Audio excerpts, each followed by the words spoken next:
This little ogre ear jade cutting is from a plant that my husband's grandma had in 1963. One of his aunts recently made a cutting from it and wanted to send it to me. I've had this cutting for 3 months, and she cut it even a few weeks before that. So we'll say it's about 4 months old. The only thing that I have done with it is cut off some of the end. She had it in water, which can sometimes work to root cuttings like this, but I prefer to leave my succulent cuttings dry.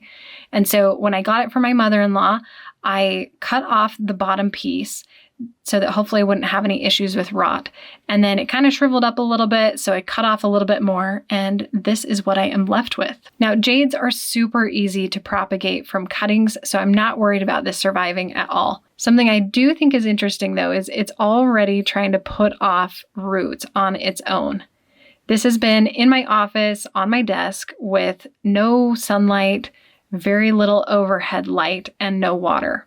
So it had stayed about the same size, but it has gotten a little bit of new growth in here, which is stretched out, which is understandable from the lack of light.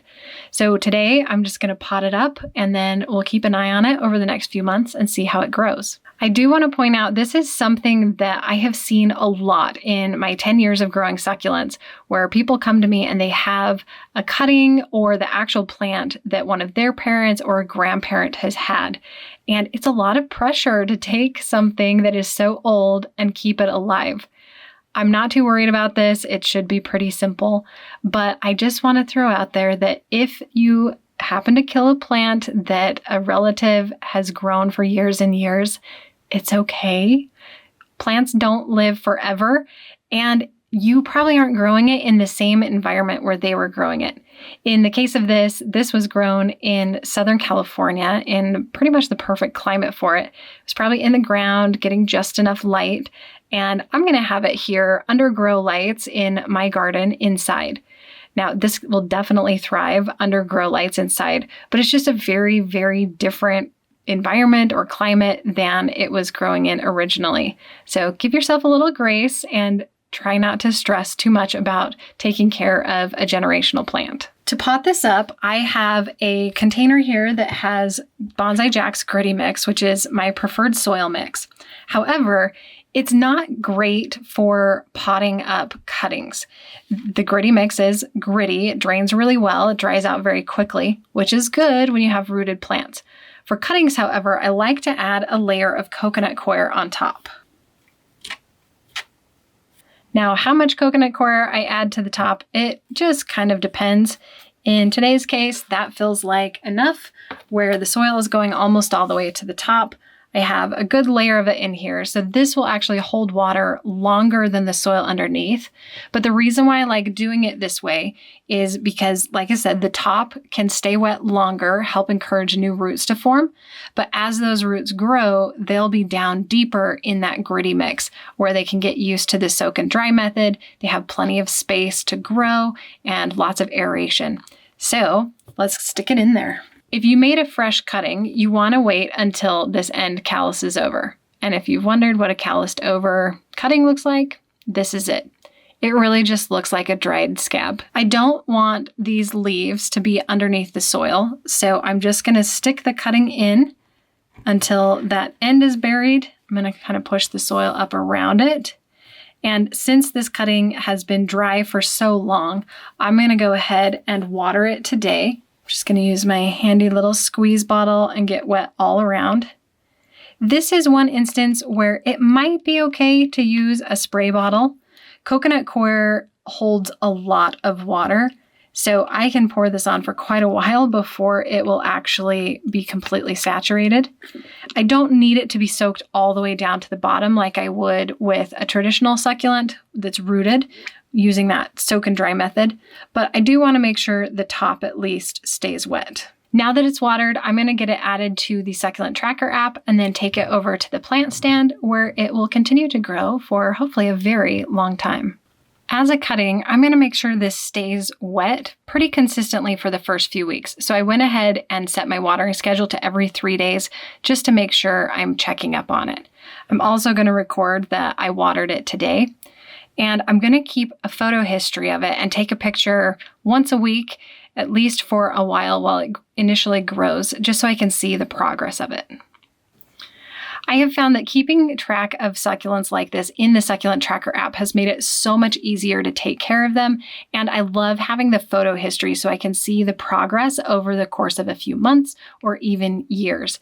And with this one, since it already has such a long history, I'm excited to continue that on and have this as part of my garden. It's now been almost exactly a month since I potted up this little ogre ears cutting, and I want to show you how it's progressed. I want to show you the photo history. I know it's only been a month, but it's interesting to see how much this has changed.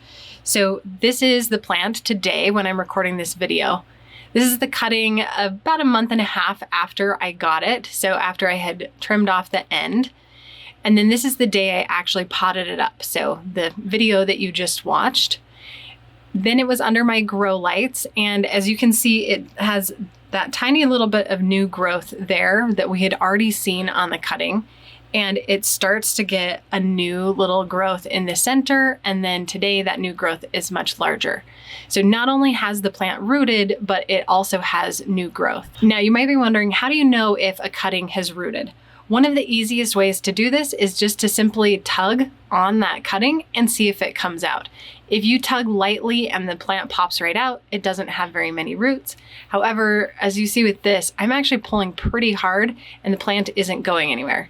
That's a great sign that this has a really good root system. To show you what that looks like, I'm actually going to unpot this and we're going to take a look at those roots to see just how much it's grown in a month. Now, I do have coconut coir on top of gritty mix here, and typically I wouldn't want those mixed together, but it's kind of inevitable when I'm pulling all of this out at the same time. The good news is jade plants tend to like a little bit more water, or they can tolerate water a little bit longer than most succulents. So I'm going to go ahead and let that coconut coir get mixed into this gritty mix. I'm going to reuse the soil and the plant will be just fine. If we go back to the app, the other thing that I wanted to point out is I had set my watering schedule for every 3 days, but you can see the average watering is actually every 5 days, and it was last watered 8 days ago. Whenever I'm unpotting a plant, I like to do it when the soil is dry, which this definitely is. And even though I wasn't watering it as regularly as I had wanted to, the plant did still get a good root system developed, and it's going well with the soak and dry method.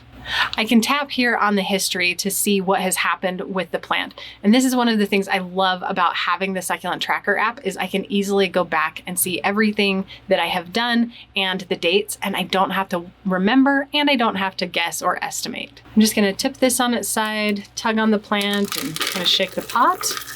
And I actually felt a little snap when I did that, which makes me think that maybe 1 or 2 of the roots broke. But this looks pretty good.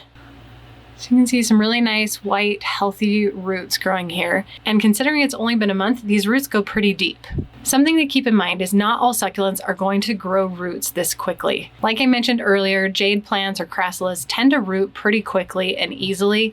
Other succulents just keep using all this water that's stored up in the leaves, and they might not put off roots quite as fast. Still, you can use this as a basic timeline for what is possible with growing succulents from cuttings. Of course, I don't really recommend unrooting your cuttings once you have potted them. I would let them grow for much longer, but I just wanted to give you an inside look at what might happen over the course of a month after you've planted your cutting. Now that it's all unpotted, let's go ahead and pot it back up. As I mentioned, I am going to reuse this gritty mix. The pot wasn't completely full to the top in the first place, and so I am going to add a little bit more gritty mix to this just so it is full all the way to the top. Some of the coconut coir has actually settled into the mix already, and you can see there were some roots that did get ripped off when I pulled this out.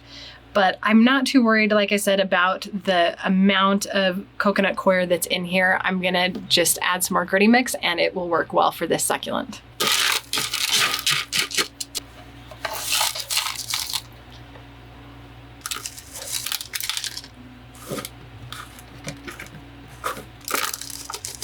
Now that I have this repotted again, I am going to change the watering schedule to about every 7 days. I may not follow this exactly, but I do want to continue to give this a little bit more water than typical at the beginning because it is still growing. I'm also noticing that these lower leaves are quite dehydrated, which is to be expected with a cutting. Typically they'll pull water from the lower leaves first and then put all the energy into the new growth. This new growth is very firm.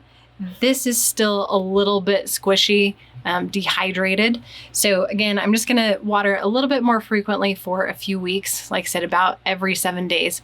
And then I'll slowly cut back to where I'm doing it every 10 days, then every 14 days, and probably see how far I can push this, how long I can leave the plant without water before it starts to show signs of underwatering. And then of course, I'm gonna go ahead and mark that I repotted this and just checked the roots to see what they looked like.